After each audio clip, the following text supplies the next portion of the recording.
성도 여러분, 기도로 인생 뒤집기 9번째 시간입니다.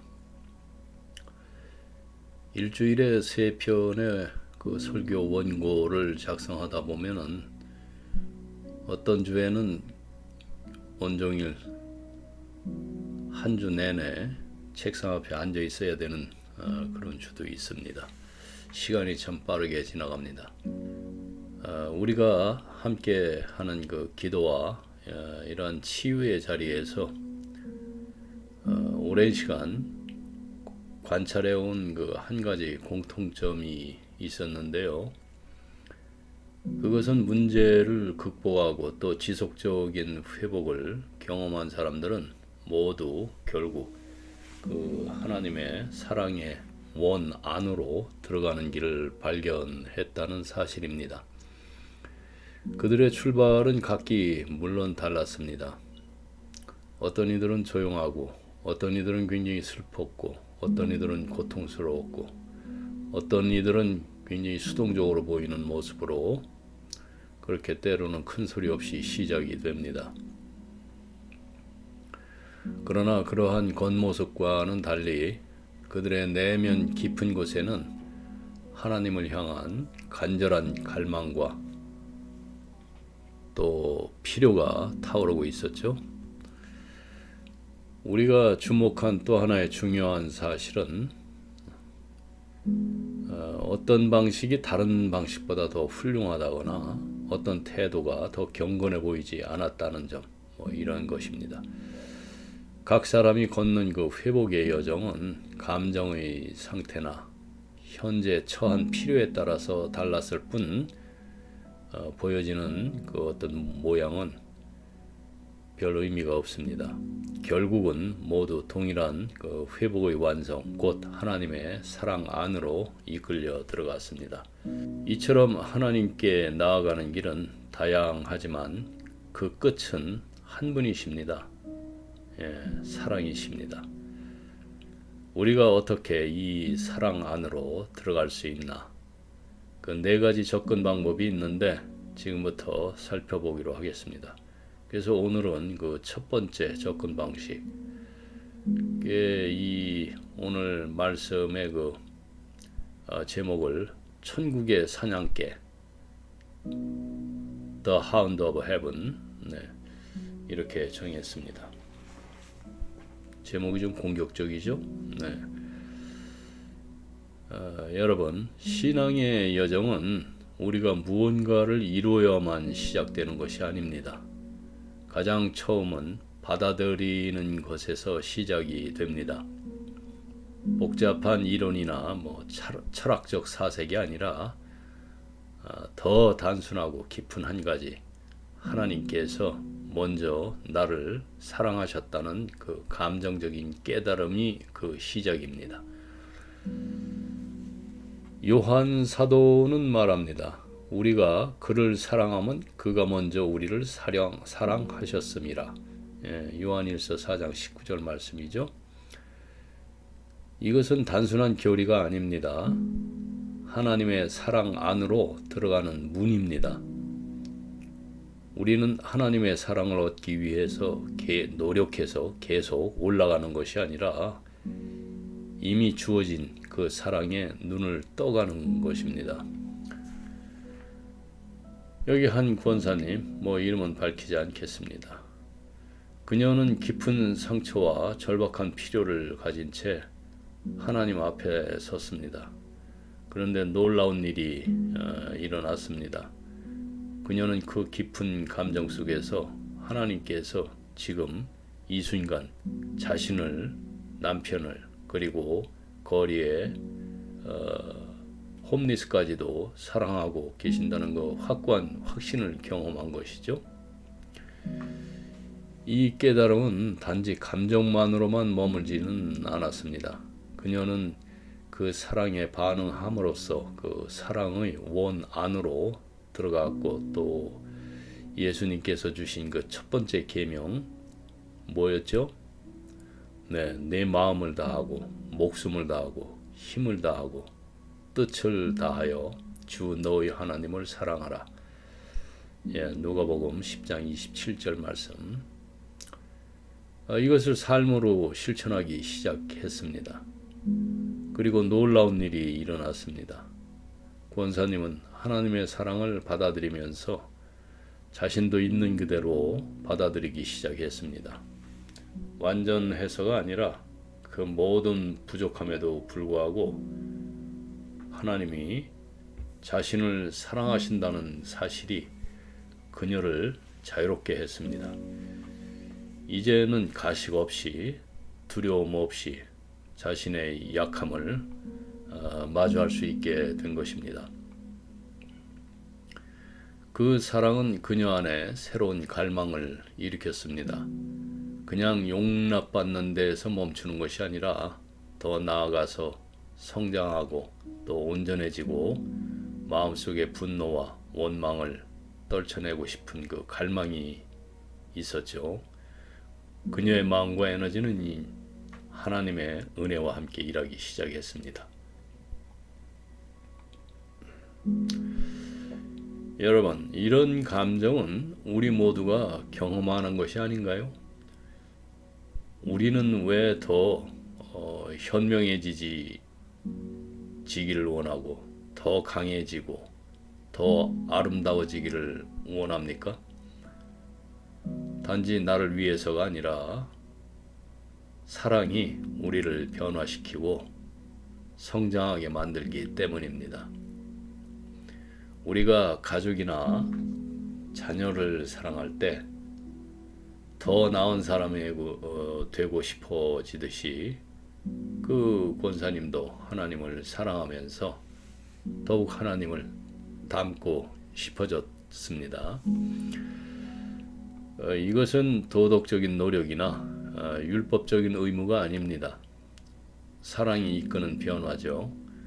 그리고 그 출발점은 오직 하나의 진리에서 시작이 됩니다.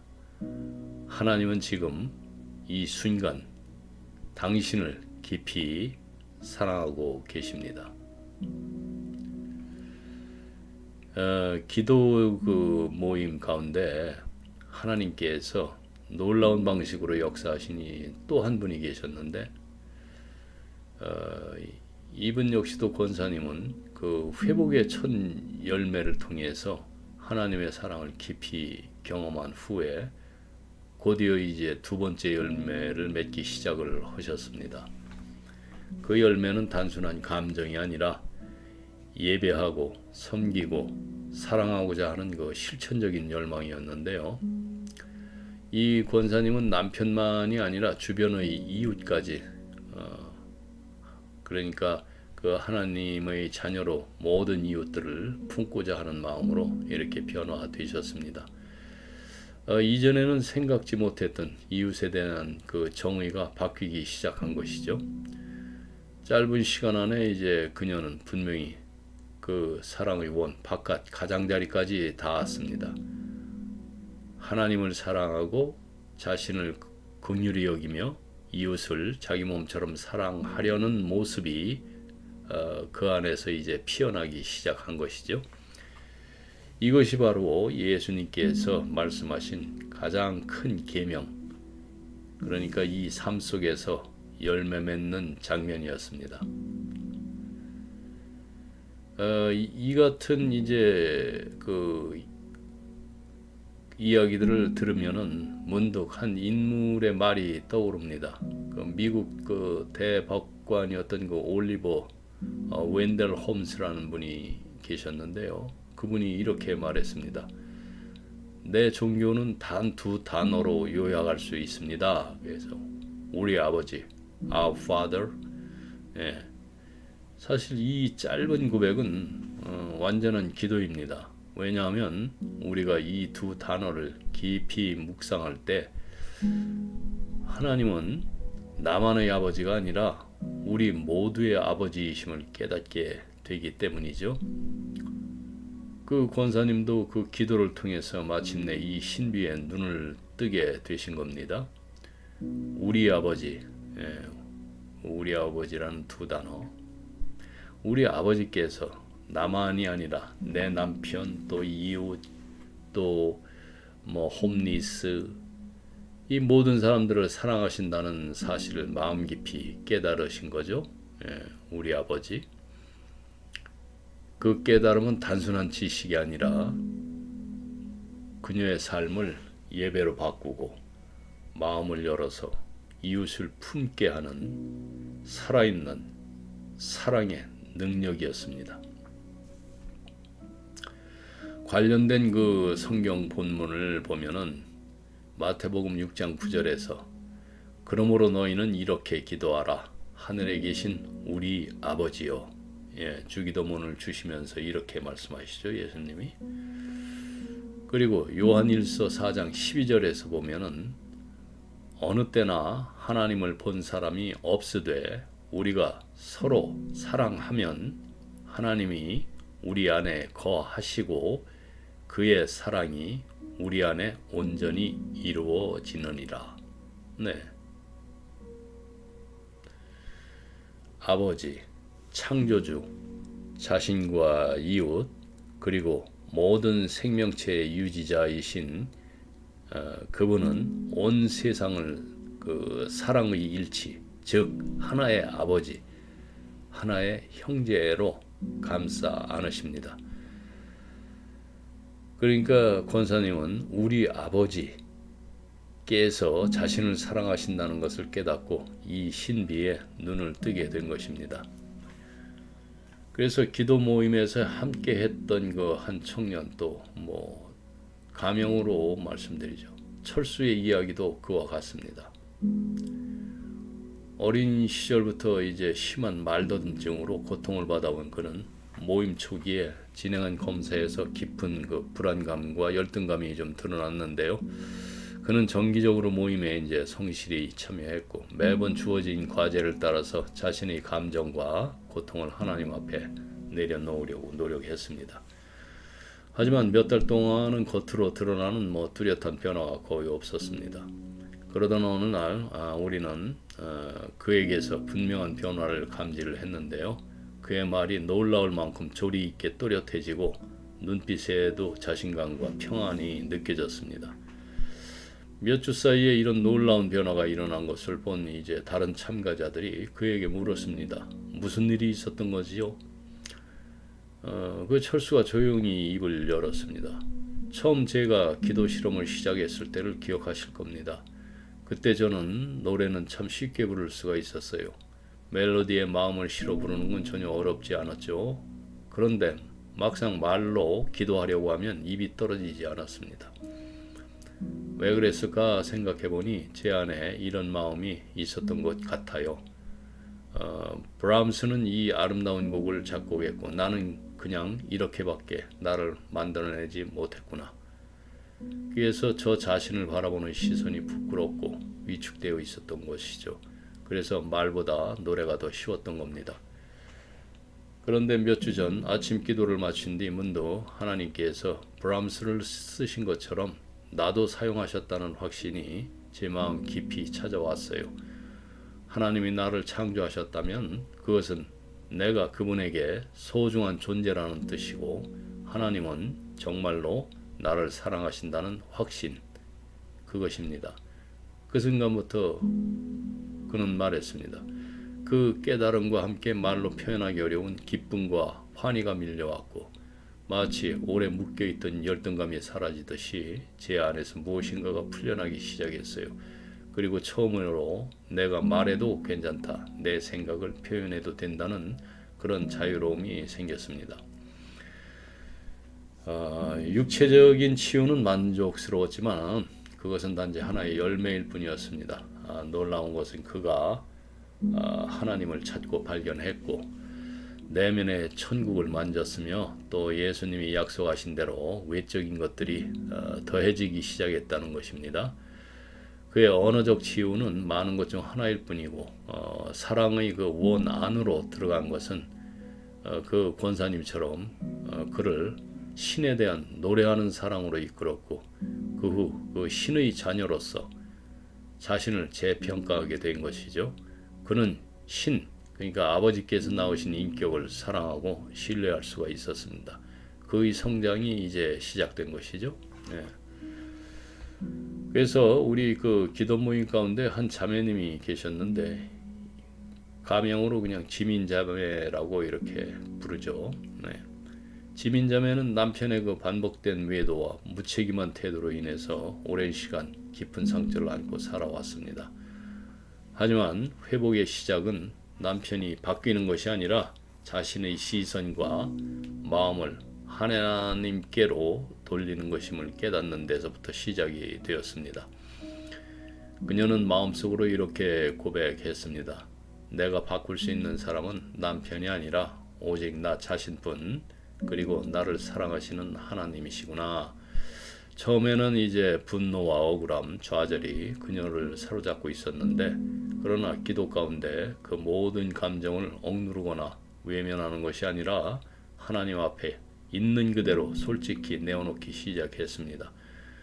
그녀는 하나님, 제가 너무 화가 나요. 너무 억울합니다. 그런데 하나님, 이 마음도 주님 앞에 드립니다. 라면서 이제 울면서 기도를 했고, 이 기도를 통해서 그녀는 용서와 자유의 문을 조금씩 열 수가 있었고, 남편을 변화시켜야 한다는 짐을 내려놓게 되었죠.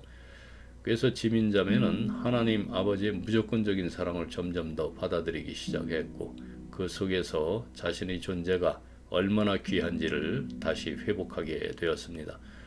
하나님 안에서 진정한 자아를 발견해 가면서 남편에게도 더 이상 인정받으려 애쓰지 않고 자유롭게 사랑을 선택할 수 있는 마음의 여유가 생겨났습니다. 놀랍게도 그녀가 그렇게 내면의 감정을 정직하게 처리하며 회복될 때 오랫동안 앓고 있던 그 천식의 증상도 점차 사라지기 시작했고, 내면의 치유가 외적인 건강에도 영향을 미친 것입니다. 주변에 있던 자매들은 이렇게 말했습니다. 지민자매가 이제는 고개를 들고 웃기 시작했어요. 예전과는 정말 달라졌습니다. 맞습니다. 우리는 그 변화가 단순한 성격의 변화나 외적인 태도의 변화가 아님을 알고 있습니다. 그녀가 고개를 들게 된 진짜 이유는 하나님의 사랑이 그녀 안의 상처와 감정을 어루만지고 회복시켜 주셨기 때문입니다. 지민자매의 회복 이야기를 통해서 우리는 중요한 한 가지 진리를 다시 확인하게 되는데요. 사랑은 언제나 하나님께서 먼저 시작하셨다는 사실입니다. 우리가 하나님을 찾기 전에 하나님께서 우리를 찾으셨고, 우리의 마음이 닫혀 있을 때에도, 우리의 감정이 복잡하고 어두울 때조차도 하나님은 포기하지 않으시고 조용히 그러나 끊임없이 우리의 마음의 문을 두드리셨습니다. 이것이 바로 사랑의 원 안으로 들어가는 그 첫 번째 길입니다. 그것은 우리가 무엇을 잘해서가 아니라 우리 안의 깊은 갈망과 절박함을 통해 하나님의 사랑을 경험하려는 마음이 열릴 때 시작이 됩니다. 하나님은 그 갈망을 절대 외면하지 않으십니다. 시인 그 프랜시스 톰슨이라는 사람이 있어요. 하나님을 이렇게 표현했습니다. 오늘 그 제목을, 설교 제목을 빌려온 그 장본인인데 이 사람 인용을 했습니다. 이 사람이 하늘의 사냥개, The Hound of Heaven, 즉 무슨 뜻이냐면 결코 포기하지 않고 끝까지 따라오시는 사랑의 추적자로 묘사했습니다. 근본주의자들이 들으면 또 시비를 걸 만한 표현인데요. 영어식 표현이므로 그 한국인의 정상화는 좀 거리가 있습니다. 이 점을 이해해서 듣고 그러나 그 사랑의 추적자라는 표현은 아주 참 좋습니다. 그분은 우리가 도망쳐도 피하려 해도 우리의 그 절박한 필요와 또 무너진 자리 속으로 직접 찾아오십니다. 사랑으로 우리 마음을 어루만지시고 또 두려움과 짐을 함께 져주시는 분이시죠. 하나님의 사랑은 기다리는 사랑이 아니라 찾아오는 사랑입니다. 시작도 그렇고 실행도 그렇고 완성도 하나님께서 하시는 그 사랑의 여정입니다. 여러분 어떻습니까? 하나님께 한번 맡기세요. 그래서 사랑의 원으로 이렇게 들어가는 길은 지금 이 자리에서 우리를 부르시는 그 하나님의 초대이죠. 네. 오늘 우리가 함께 나눈 이 모든 이야기들, 그 권사님의 그 어떤 헌신, 또 그 형제의 내면 회복, 아니면 좀 전에 그 지민자매의 그 용서와 자유, 이 모든 이야기는 단 한 가지 진실로 수렴이 됩니다. 하나님은 먼저 우리를 사랑하셨습니다. 네, 이 말씀이 몇 장 몇 절이었죠? 요한일서 4장 19절 말씀이었습니다. 우리가 하나님의 사랑을 발견한 것이 아니라 하나님의 사랑이 우리를 먼저 찾아오셨고 지금도 추적하시면서 따라오고 계십니다. 우리를 포기하지 않는 사랑, 멈추지 않는 사랑, 지금 이 자리에서도 우리 마음의 문을 두드리고 계시는 그 사랑,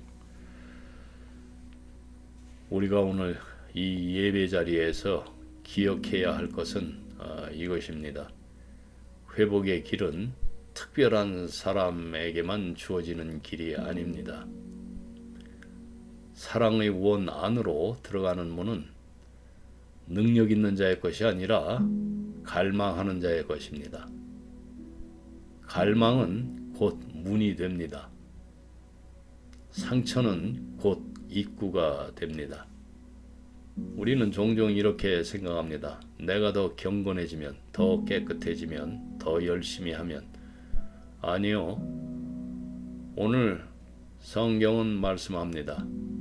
우리가 아직 죄인 되었을 때에 그리스도께서 우리를 위하여 죽으심으로 하나님께서 우리에 대한 자기의 사랑을 확증하셨느니라. 네, 로마서 5장 8절의 말씀을 꼭 기억하시기 바랍니다. 가슴으로 간직하시기를 바랍니다. 하나님께서 우리에게 원하시는 것은 완벽한 그 사람이 아니라 그분의 사랑을 믿고 그 사랑 안에 머물기로 결단하는 우리의 지금입니다. 지금 이 자리에서 그 사랑을 받아들이십시오. 그 사랑 앞에 자신을 솔직하게 드러내십시오. 그 사랑이 여러분의 약함을 덮고 두려움을 몰아내며 상처와 열등감, 분노와 억울함을 회복의 문으로 바꾸실 것입니다. 사랑의 원 안으로 들어가는 순간 신앙은 이미 시작되고 회복은 작동되며 삶은 다시 움직이기 시작합니다. 여러분, 오늘도 주님이 부르십니다. 들어오라. 내가 먼저 사랑했다. 네, 감사하면서 오늘은 여기까지 하겠습니다. 기도하겠습니다. 하나님 아버지, 우리가 아직 사랑을 몰랐을 때에 이미 우리를 사랑하셨고 지금도 부르고 계심을 믿습니다. 주님, 더 이상 머뭇거리지 않도록 하겠습니다. 내 상처와 죄책감과 억울함까지 안고 지금 이 자리에서 당신의 사랑 안으로 들어갑니다. 그 사랑이 우리를 새롭게 하시고 회복하게 하시고 하나님을 사랑하고 나 자신을 긍휼히 여기며 이웃을 내 몸처럼 사랑하게 하옵소서. 예수님의 이름으로 기도드립니다. 아멘.